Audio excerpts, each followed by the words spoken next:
बोलिए विष्णु भगवान की जय। बोल लक्ष्मी नारायण भगवान की जय।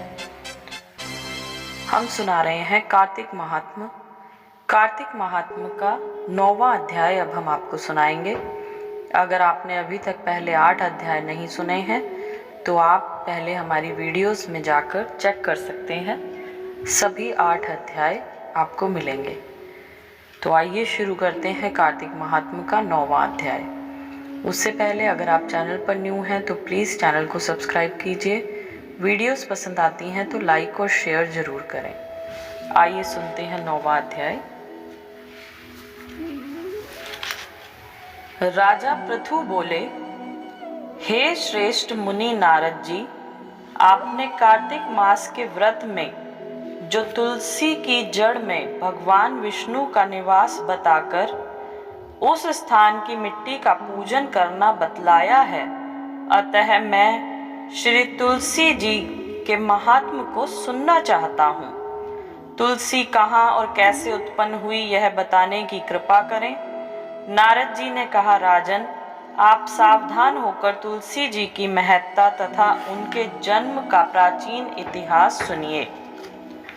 एक समय जब देवगुरु बृहस्पति और देवराज इंद्र कैलाश पर्वत पर शंकर जी का दर्शन करने गए तो भगवान शंकर ने अपने भक्त की परीक्षा ली। उन जटाधारी दिगंबर ने उनके मार्ग में अवरोध डाला। यद्यपि वह तेजस्वी, शांत, लंबी भुजा और चौड़ी छाती वाले गौरव वर्ण अपने विशाल नेत्रों से युक्त तथा सिर पर जटाधारे वैसे ही बैठे थे, तथापि उन भगवान शंकर को न पहचान कर इंद्र ने उनका नाम धाम आदि परिचय पूछा और कहा, शंकर भी अपने स्थान पर हैं या कहीं गए हैं। इस पर उस तपस्वी ने कुछ न कहा, परंतु त्रिलोकी नाथ के ऐश्वर्य से गर्वित होकर इंद्र कब चुप रहते। उन्होंने क्रोध कर तपस्वी से घुड़क कर कहा, अरे मैं पूछता हूँ, तू उत्तर क्यों नहीं देता? मैं अभी तुझे वज्र मारता हूँ, फिर देखता हूँ तुझ दुर्मति की रक्षा कौन करता है। ऐसा क्रुद्ध हो इंद्र ने ज्यों ही उस दिगंबर को मारने के लिए हाथ में वज्र लिया, त्यों ही भगवान शंकर ने वज्र सहित इंद्र का हाथ स्तंभित कर दिया और विकराल नेत्र कर भगवान शंकर ने उसे देखा। त्यों ही ऐसा विदित हुआ मानो वह दिगंबर प्रज्वलित हो उठा है और तेज से जला देगा। भुजाएं स्तंभित होने से इंद्र के क्रोध और दुख का अंत ना रहा, परंतु ज्यों ही बृहस्पति जी ने उस पुरुष को प्रज्वलित देखा, त्यों ही अपनी बुद्धि से उसको शंकर भगवान जानकर प्रणाम किया और दंडवत कर बहुत सी स्तुति भी की। फिर इंद्र ने भी भगवान शंकर से कहा, हे दीनानाथ, हे महादेव, अपना क्रोध रोककर इंद्र के अपराध को क्षमा कीजिए। बृहस्पति के ये वचन सुनकर महेश्वर गंभीर वाणी से बोले, मैं अपने नेत्रों से निकाले हुए क्रोध को कैसे रोकूं? तब बृहस्पति ने कहा, भगवान, भक्तों पर दया करनी चाहिए। आप अपना भक्त वत्सल नाम सार्थक कीजिए। आप अपने इस तेज को कहीं और स्थापित कर इंद्र का उद्धार कीजिए। तब भगवान शंकर ने गुरु बृहस्पति से कहा, मैं तुम्हारी स्तुति से प्रसन्न हूँ, जो तुमने इंद्र को जीवन दान दिलवाया है। मैं विश्वास करता हूँ कि मेरे नेत्रों की अग्नि अब इंद्र को पीड़ित ना करेगी। बृहस्पति से ऐसा कहकर भगवान शंकर ने अपने माथे से निकले हुए अग्निमय तेज को अपने हाथ में लेकर क्षीर सागर में डाल दिया।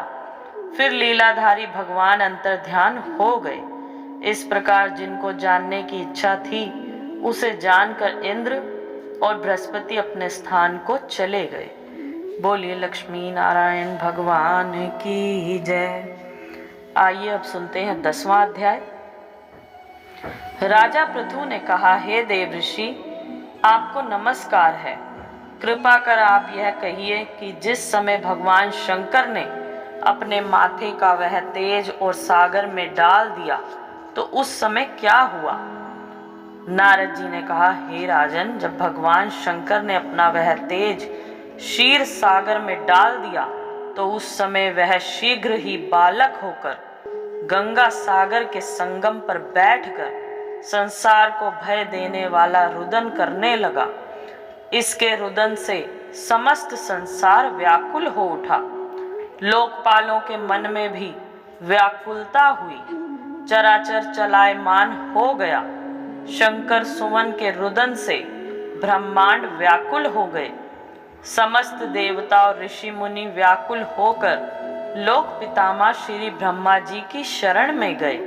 सबने मिलकर श्री ब्रह्मा जी को प्रणाम किया और स्तुति की। फिर कहा कि हे पितामह, यह तो बड़ा भयंकर समय उपस्थित हुआ है। हे महायोगिन, इसका नाश कीजिए। तब देवताओं की ऐसी बात सुनकर श्री ब्रह्मा जी सत्यलोक से उतरकर उस बालक को देखने के लिए समुद्र तट पर आए। समुद्र ने ब्रह्मा जी को आता देखकर प्रणाम किया और बालक को उठाकर उनकी गोद में दे दिया। तब विस्मित होकर श्री ब्रह्मा जी ने पूछा, हे सागर, तुम शीघ्र कहो कि यह बालक किसका है। समुद्र ने विनम्र शब्दों में कहा, प्रभु, यह तो मैं नहीं जानता, किंतु मुझे इतना अवश्य ज्ञात है कि यह गंगा सागर के संगम पर प्रकट हुआ है।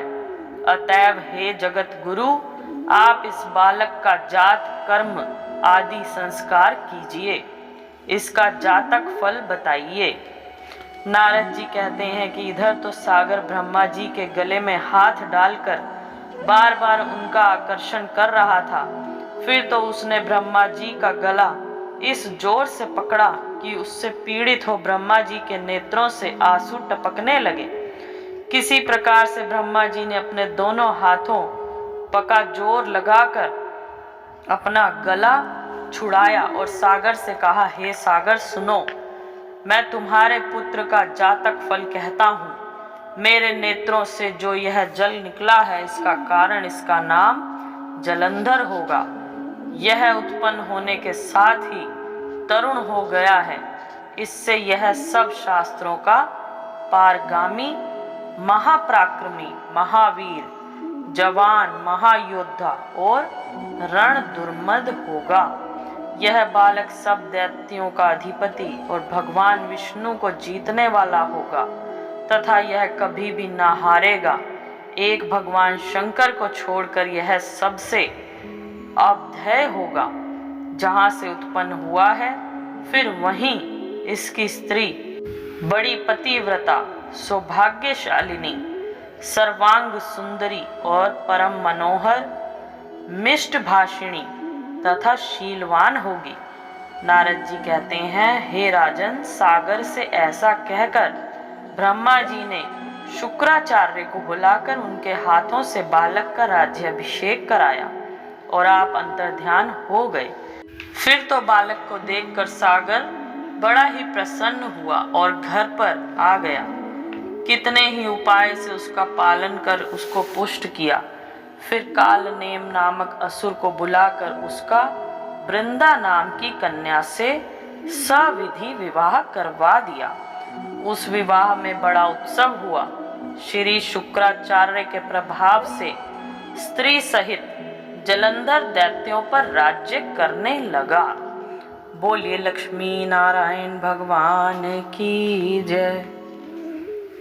तो आगे के अध्याय सुनने के लिए प्लीज़ चैनल को सब्सक्राइब कीजिए और ज़्यादा से ज़्यादा वीडियोस को शेयर कीजिए। Thank you so much. जय श्री राम।